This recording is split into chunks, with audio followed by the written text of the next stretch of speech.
팬데믹이 길어지면 길어질수록 사람들은 움츠리고 숨바꼭질하고 주저앉고 낙심하고 좌절합니다.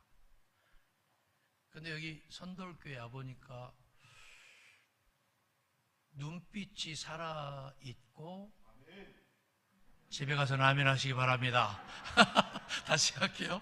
선돌교회 와보니까 눈빛이 막 살아있고, 우리 장로님들, 목사님 목소리가 막 힘이 들어가 있고, 허벌나게 잘 될 것 같아요.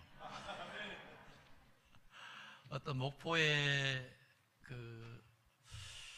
노모님이 목포에서 기차를 타고 이제 서울에 자식들 준다고 바리바리 싸가지고 이제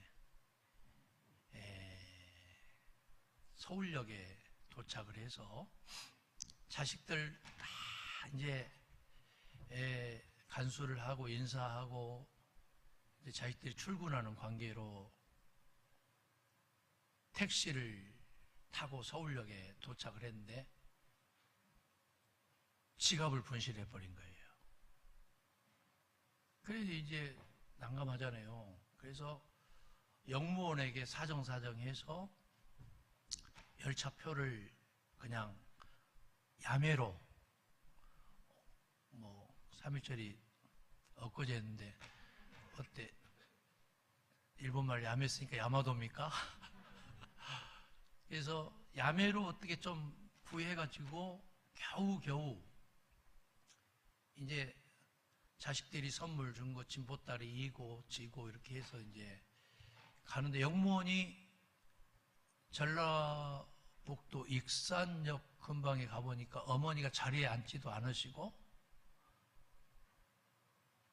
짐보따리 이고 지고 그대로 계시는 거예요. 역무원이 깜짝 놀라서 아니 어머니 왜 그러세요? 그랬더니 아이고 태워준 것만 해도 감사한데 짐까지 태워 달릴 수가 있어야지 그러더라는 거예요.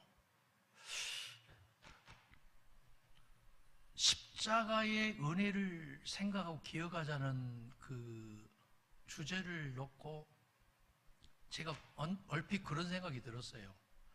과연 우리 예수 믿는 사람들이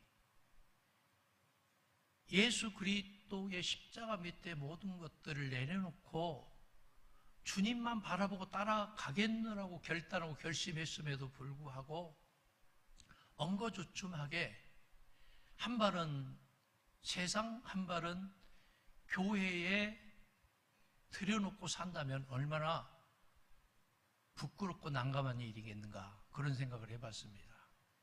제가 가장 좋아하는 단어 중에 온행일치, 심행일치, 심원일치를 좋아합니다. 모름지기 종교인들은 하나님 믿는 사람 많고 성경 가까이 하는 사람 많습니다.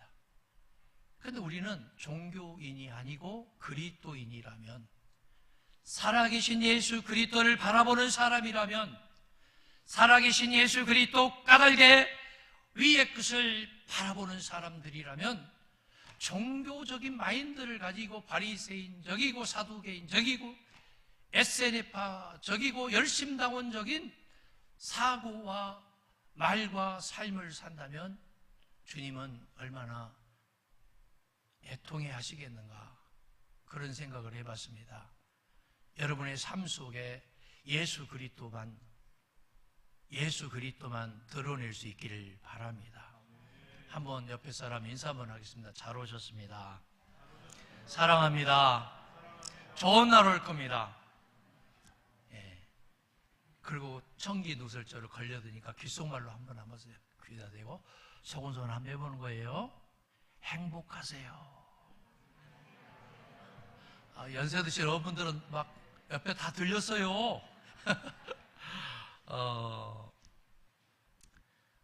마태복음 10장 38절에 보니까 또 자기 십자가를 지고 나를 따르지 않는 자도 내게 합당하지 않는다, 그런 말씀이 있고요.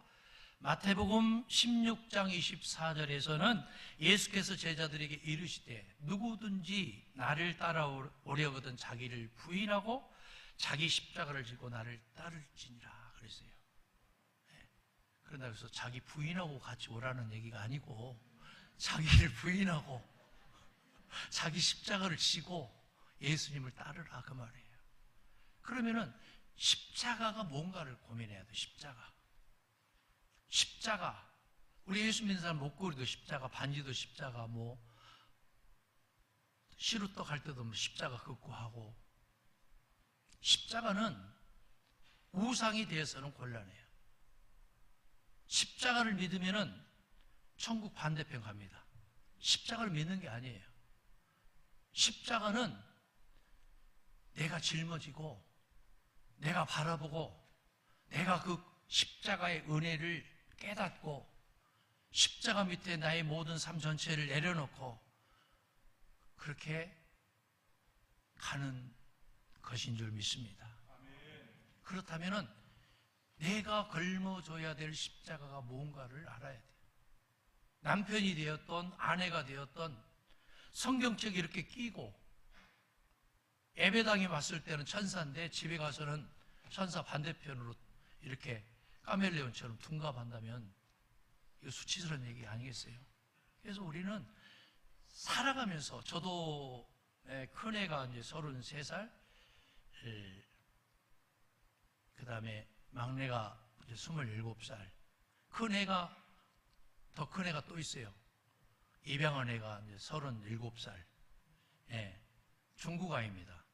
시집 가서 이제 손주들이 벌써 셋이 있어요. 제가 좀 일찍 결혼했거든요.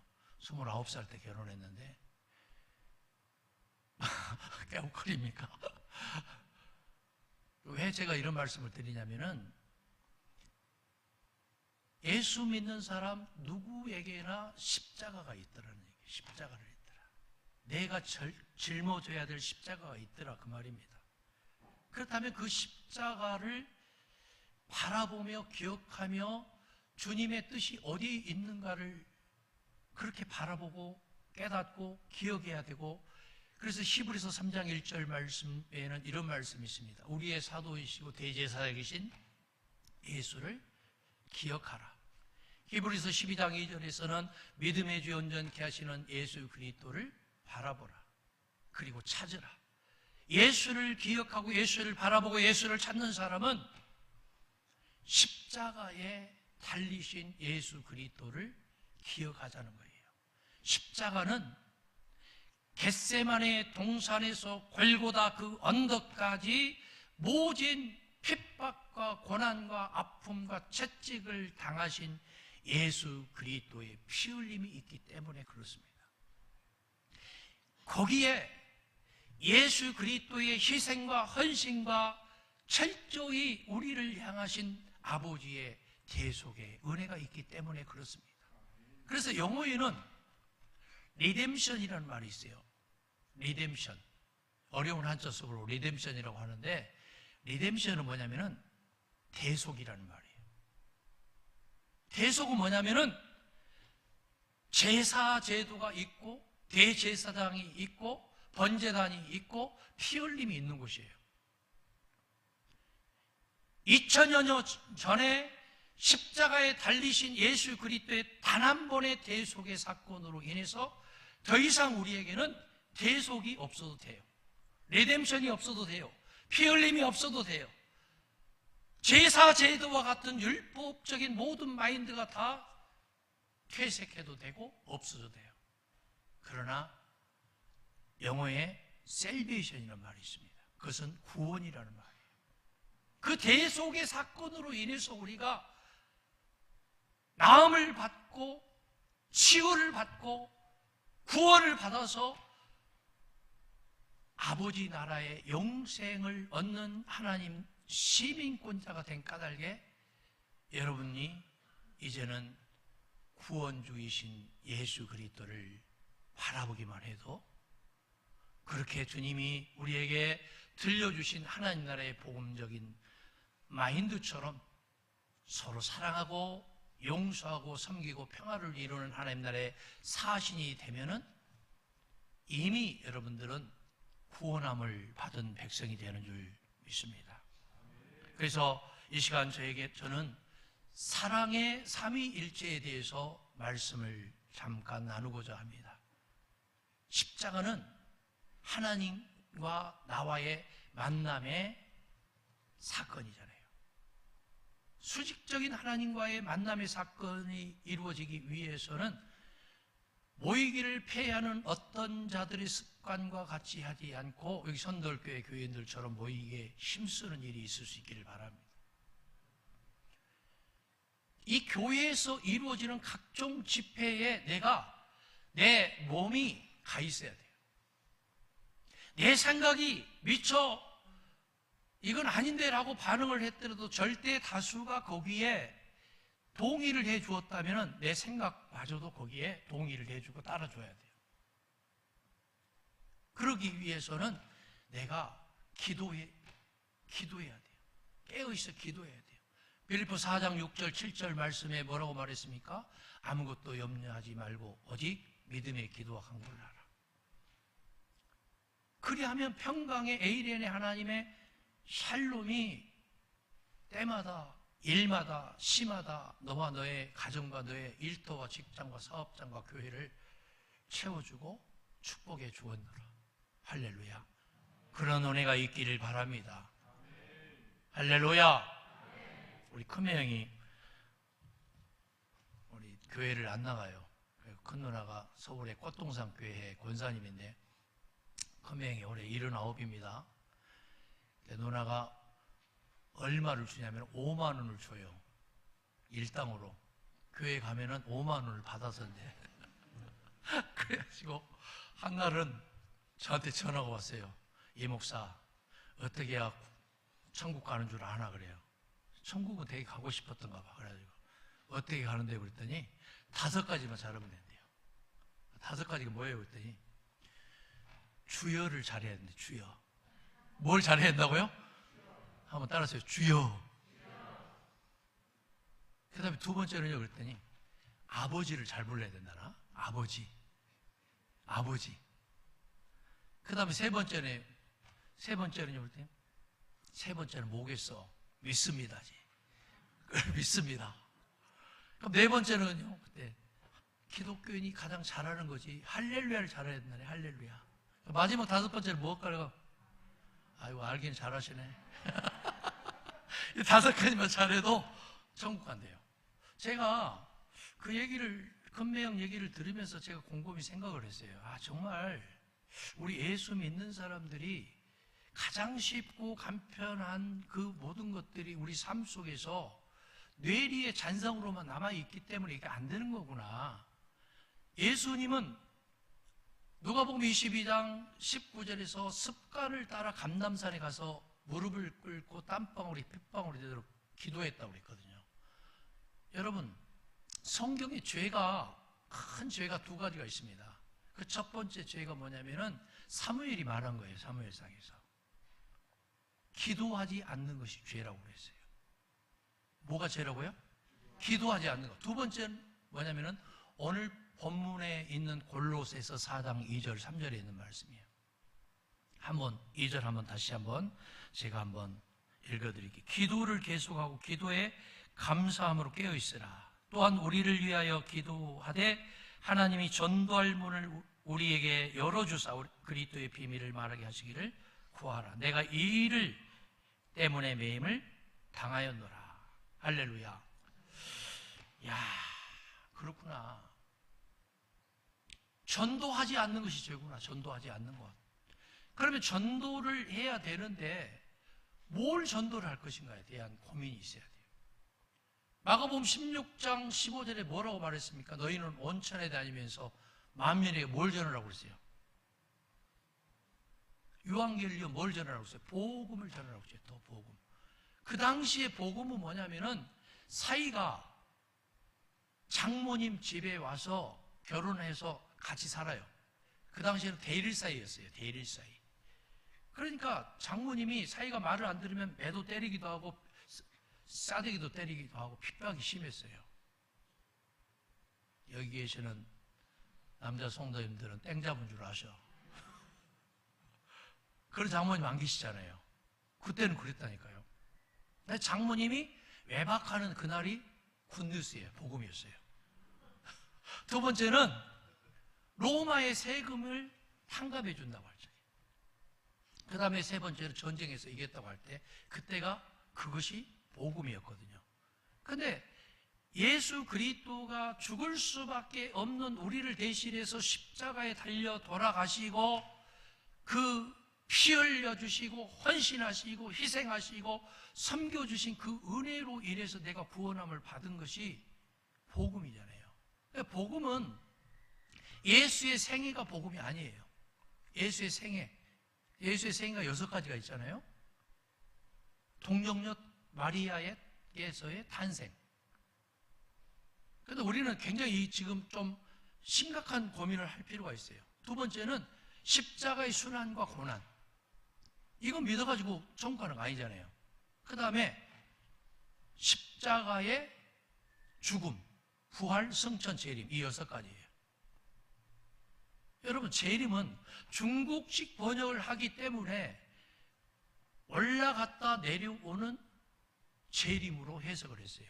그러나 헬라어 원문에 보면 파루시아예요. 파루시아 본래 뜻이 뭐냐? 주께서 가까이 계시다. 임마누엘의 뜻이에요. 예수님이 지금 어디 계세요? 하나님 나라의 우편에 어린 양으로 앉아 계시는 게 아니에요. 우리와 항상 시마다 때마다 사건마다 일마다 함께 하시고 역사하신 줄 믿습니다. 그 예수님을 잡아야 돼요. 요즘 종교인들은 예수는 온데간데 없고 메모드한 것에 집착을 해요. 메모드한 것.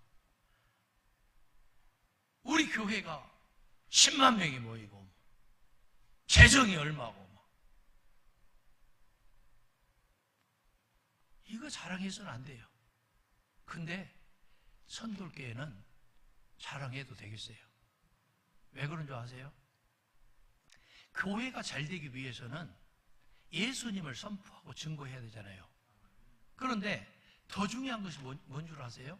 복음을 전해야 돼요. 복음은 뭐냐? 예수를 전해야 돼요. 예수가 이 땅에 오셔서 어떤 메시지를 선포하셨고 어떻게 사셨고 어떤 마인드를 갖기를 원하셨고, 그런데 복음은 뭐냐? 하나님 나라의 복음인 겁니다. 하나님 나라의 복음. 그래서 첫 번째 신앙 고백이 우리 가운데 있어질 수 있기를 바랍니다. 신앙 고백은 뭐냐면은 예수가 어떤 분이냐는 거예요. 여러분, 하나님 믿는 종교인들 많아요. 신천지, 대순진리, 통일교, 요가증인, 예? 심지어 중들도 하나님 믿더라고. 예? 중들도, 보살들도 하나님 믿어. 예수가 나의 어떤 분이신가에 대한 이 고백이 있기를 바랍니다. 그럼 예수가 나의 어떤 분이세요? 나의 주님이십니다. 그 다음에 나의 구원자십니다. 나의 하나님이십니다. 나의 보혜사 성령님이십니다. 요한복음 10장 30절에도 하나님과 예수 그리스도는 뭐라고 그랬어요? 하나라고 그랬잖아요. 하나라. 할렐루야. 요한일서 5장 20절에 우리에게 참 하나님과 영생이 있었으니 그분은 누구라고 그랬어요? 예수 그리스도라고 그랬잖아요. 요한일서 2장 1절에도 우리에게 대언자가 있고 보혜사가 있었으니 그분이 누구다? 예수 그리스도라고 그랬어요. 요한복음 14장 17절에도 역시 그분은 예수 그리스도는 진리의 영이라고 그랬어요. 그러니까 예수는 나의 주님이고 구원자고 하나님이고 보혜사 성령이라고 고백하는 일이 있을 수 있기를 바랍니다. 그러니까 두 번째는 예수가 이 땅에 오셔서 어떠한 메시지를 주셨냐 그 말이에요. 결국에는 서로 사랑하고 용서하고 섬기고 평화를 이루라고 하셨어요. 그러니까 신앙 고백이, 따끈따끈한 신앙 고백이 예수를 향하는 그 마인드가 변개치 말아야 돼요. 예수를 향하는 교회, 종교적인 예수만 덩그러니 있는 교회가 아니고 예수의 삶이 있고 예수의 섬김이 있고 예수의 사랑이 있고 용서가 있는 교회, 그 신앙 고백이 절묘하게 우리의 삶 속에서 입체적으로 맞아떨어졌을 적에 그 사람을 요한 1서 3장에서는 사랑과 의가 표현은 된다. 사랑과 의로. 그래서 전도를 할 적에 저는 무슨 어떤 전도 참 중요한데 중요한 것은 우리 직분자들이, 예수 믿는 사람들이, 먼저 믿는 사람들이 어떠한 마인드를 가지고 살아야 될 것인가를, 어떻게 살아야 될 것인가 고백이 있어야 돼요. 어떻게 살 것인가. 아휴, 저 사람, 예? 식당에 가서 그냥 이렇게 먹다가 하나님 이렇게 하고 하나님 땡큐 하고 밥 먹는 사람, 예? 집사인지 안수 집사인지 권사인지도 말 못하고, 그게 아니고 당당하게 나는 선돌교회 집사 누구누구입니다, 권사 누구입니다 라고 고백할 수 있기를 바랍니다. 그 대목에서는 좀 아멘이 좀 거시기한데 중요한 것은 뭐냐면은 내 삶이 요가 없이 그렇게 드러나야 된다 그 말이에요. 그 다음에 예수 믿는 사람들 베드로전서 4장 11절에 그런 말씀이 있잖아요. 무슨 말을 하려거든 하나님의 말씀을 하는 것 같이 하라고 했어요. 무슨 봉사를 하려거든 하나님이 주시는 힘으로 하라고 그랬어요. 그러니까 말과 봉사가 내가 보이지 않는 곳에 그냥 드러나야 돼요. 여기 오니까 제가 이 선돌교회가요 참 좋아졌어요. 막 정적인 교회가 아니고 동적으로 막 살아 움직이는 것 같아요. 하나님이 기뻐하시는 교회. 할렐루야. 훌륭하신 목사님, 장로님들, 또 우리 권사님, 집사님들, 그래서 전도할 때는 예수의 복음을 전하는 것도 중요하지만 이렇게 교회를 자랑을 해야 돼요. 교회를. 우리 교회에 이렇게 사랑이 있고 우리 장로님, 목사님, 권사님, 집사님들, 청년들 정말 헌신적이고 희생하고 예수 정신을 가지고 그렇게 살아간다. 제가 인도에 선교를 위해서 50개 나라를 넘게 다녔는데요. 중국에는 20여 년 동안 200번도 넘게 다녔어요. 신학교 운영한다고. 근데 인도의 그 북인도의 델리라는 지역 외곽에 가보니까 마하트마 간디의 그 침상 곁에 뭐가 있냐면 거기에 이렇게 되어 있어요. 침상 위에 하얀 침상 위에 머리맡에 이렇게 영어로 되어 있더라고요. 우리 고향 말이에요. My message is my life. 내가 선포하는 말은 내 삶이다. 제가 지금 마하트마 간디가 있었다면 아마 좀 가서 제가 무난 인사 좀 하려고 그랬어요. 형님, 저 왔습니다. 그렇게 할 뻔했는데 마하트마 간디가 늘 그 곁에 성경책을 끼고 살았다고 그러잖아요. 성경책만 끼고 산 게 아니고 그 정신까지도 예수 정신으로 박혀 있었던 분이었어요. 그러니까 우리가 그냥 교회에 왔을 때만 종교인의 행세를 하는 게 아니고 우리의 삶 속에 뼛속까지 삶이 그렇게 그리스도인으로 예수 정신을 가지고 예수 마인드를 가지고 복음을 선포하며 그렇게 살아갈 적에 전도는 그냥 된다 그 말이에요. 다시 할까요? 전도는 그냥 돼요. 그렇게 살아라 그 말이에요. 그렇게 살아라. 예? 형식적인, 가식적인, 외식적인 그런 것을 주님이 가장 경계하셨잖아요. 그러니까 우리의 삶 속에서 예수 정신을 가지고 예수 복음을 들고 가서 그냥 화장실에서 성령 충만, 어디도 성령 충만해서 성령 충만 되어지는 게 아니거든요. 성령의 권세와 능력은 이 두나미스 두나민이에요. 다이나믹한 파워가 그냥 주어지는 게 아니거든요. 우리의 삶 속에서 요가 없이 주님의 복음이 선포가 되고 사랑이 있어지고 섬김이 있어지고 말도 뭔가 두루뭉술하게 선포가 되고 했을 적에 성령 충만함이 주어진 줄 믿습니다. 카멜레온처럼 막 엎었다 뒤집었다 하는 인생은 힘들잖아요. 우리 교인들도 오늘 낮 예배도 제가 그랬어요. 이런 교인 없어서 감사하다. 예? 여기도 이런 교인 없어서 너무 감사해요. 할렐루야. 안 돼요. 일관성이세요. 초지일관. 늘 초심을 가지고 첫사랑을 그래서 회복해라. 첫사랑을 회복해야 돼요. 그래서 요한계시록 2장 5절에 보니까 5절 6절에 보니까 어디서 떨어진 것을 생각하고 회개하여 처음 행위를 가지라. 만일 그리하지 아니하고 회개하지 아니면 내가 내게 가서 내 촛대를 그 자리에서 옮길 것이다. 처음 사랑, 처음 행위를 가지라고, 첫사랑을 회복하라 그 말이에요. 처음 우리가 은혜 받을 때 전부 여기 손 들고 옵니다. 아버지, 아버지, 막 가슴을 막 찢어가면서 막 그렇게 기도했고 은혜 받았던 때를 기억하라 그 말이죠. 첫사랑을 회복할 수 있기를 바랍니다. 그래서 마음이 뜨거운 사람, 초신자가 왔는데 막 초신자가 오자마자 막 부엌에 들어가서 막 팔 걷어붙이고 막 설거지하고 그런 신자가 있었어요. 근데 뺀질이 집사가 있어요. 뺀질이 집사. 밥만 먹고 가 집사 일명. 그날도 밥만 먹고 가고 휙 가려고 하는데 초신자가 부엌대기에서 설거지하다가 집사님 밥만 먹고 가면 어떡해? 난리가 났으니 아이고 저 집사님 보통이 아닌데 이제 큰일 났다. 시험 들었다. 삐졌다. 큰일 났다. 막 주방에서 수근수근 하는데 초신자가 이러는 거예요. 커피도 마시고 가야지. 여러분 여유가 있어요 없어요? 여유가 있잖아요. 그러니까 그냥 장모님 되고 그냥 권사님 되는 게 아니잖아요. 예? 뭔가 여유를 가지고 입체적인 시각을 가지고 교회 전체를 봐야 돼요. 우리 담임 목사님이나 장로님들처럼 교회 전체를 보고 뭔가 두루뭉실하게, 예? 원한 돌은 뭐 맞아요? 정 맞잖아요. 그래서 바닷가에 돌멩이가 짱돌이잖아요. 계곡에 있는 돌이 어때요? 튀어나온 돌 거의 없어요. 그건 뭐냐면 수십만 년 동안 비바람에 깎여서 그렇거든요.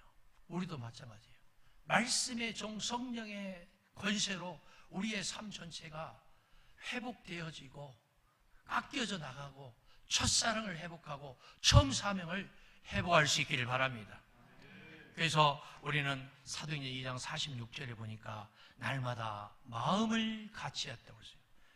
마음을 같이하여 예배당에 모이기를 힘쓰고 집에서 떡을 떼고 기쁨과 순전한 마음으로 음식을 먹었다고 그랬어요. 여러분 음식을 먹는데도 불편한 사람이 한 사람 있으면 소화 잘 안 되잖아요. 그죠? 그러니까 우리가 마음을 같이 해야 돼. 왜 마음을 같이 하라고 그랬을까요? 사도행전 이전에? 왜 그랬을까요? 마음을 같이 하지 못하는 사람이 그 자리에 있기 때문에 그런 거예요. 우리도 마찬가지예요. 마음을 같이 해서 모였잖아요. 이제 모였어요. 그러면은 된 거예요. 50%는 이미 돼버린 거예요. 이미 됐어요. 그러면 이렇게 모였잖아요. 모여서 뭘 해야 되겠다? 생명을 사랑하는 마음을 가지고 내가 예배하는 그 한 사람. 그 전도는 뭐냐면은 아이고 예수 믿으려면 믿고 말라면 말어. 마음에 안 든 사람한테 전할 때. 근데 착하고 쏘는 사람한테 전하면은 그 사람 고래 심줄처럼 질기거든. 교회 잘 안 와요 그런 사람들. 성질이 막 고약고 개파고 막 그런 사람들이 더 빨리 와. 그러니까 뭐냐면은 뭔가 모르게 내가 생명을 사랑하는 마음이 있어야 돼요. 나에게. 그래서 올해 안에 내가 많은 사람 전도하려고 생각하지 마세요. 내가 가장 잘하는 사람에게 처음부터 가서 막 그냥 이름이 뭐냐, 전화번호 뭐냐, 생년월일이 어떻게 되냐, 뭐 주소가 어때고, 가족관계 따지고 뭐 손자, 손녀들까지 다 적으려 하지 마시고 가장 가까이 있는 사람, 가장 친하게 지는 사람에게 처음에는 써야 돼. 뭘 쓸까요? 이걸 좀 써야 돼. 많이 쓰지 말고 커피 한 잔이라도 쏴야 돼. 그리고 시간 나면 우리 밥 한번 먹고 식사도 같이 하고 그러다가 내가 사실은 선돌교회 집사거든. 예? 글쎄 세상에 주님이 나를 집도 사줬어. 그러면서 집사 됐으니까 집사거든. 집사거든. 근데 한번 우리 목사님, 참 그분 훌륭하셔. 저 안성에 있는 이금성 목사만큼은 좀 거시기하지만은 훌륭하신 분이거든. 그렇게 우리 장로님들 정말 이거야 이거. 이거 우리 권사님들 기도 열심히 하지, 잘 섬기지, 봉사 잘하지. 우리 집사님들, 청년들 찬양도 잘하지, 막 주일학교 중고 청년들 잘 되지. 이렇게 처음에 접근을 하는 거예요. 하루 이틀 하는 게 계속 관심을 가지고. 그러다가 어느 날 딱 되면은 사실은 내가 부탁이 하나 있어. 뭐예요? 다음 주가 우리 총동원 주일이거든. 아니면은 몇 주년 기념일 헌신 예배거든. 한 번만 와줘. 한 번만 와줘. 그게 전도가 아니에요. 딱 왔죠? 그럼 이 사람이 입교인이 되고 또 다른 영혼을 새끼를 칠 때까지가 전도예요. 무슨 말인지 알겠죠? 한번 교회 왔다가 막 들랑권도 아니고 들어갔다 나왔다 이게 아니고 이분이 계속 자리 매김을 할 때까지가 전도다 그 말이에요. 그러니까 올해 안에 한 분이 한 분만 전도하셔. 모시고 와요. 모시고만 안 되면 정착은 교육은 여기서 교회 시스템이 다 끌고 가니까 주의 종들이. 그러니까 그렇게 놓고 기도하는 거예요. 하나님 아무개 개똥이 엄마, 소똥이 엄마, 소똥이 아버지 교회 좀 나오게 해달라고. 처음부터 막 구원 다 시켜보려고 하지 마시고. 그래서 조금 이 뭔가 모멘트가 있어야 돼요, 우리가. 그래서 조금만 시간을 내고 마음을 다짐해서 한 영혼을 위해서 기도하고 전도할 수 있는 여러분 되시기를 바랍니다. 마지막 말씀을 맺고자 합니다. 그러기 위해서는 어떻게 해야 되냐? 내가 구원의 확신이 분명해야 돼요. 내가 구원의 확신이 분명해야 돼요. 두 번째는 내가 먼저 은혜 받고 성령 충만함이 있어야 돼요. 그리고 내가 모이기에 힘쓰고 교회에서 하는 각종 예배와 모임에 적극적이어야 돼요.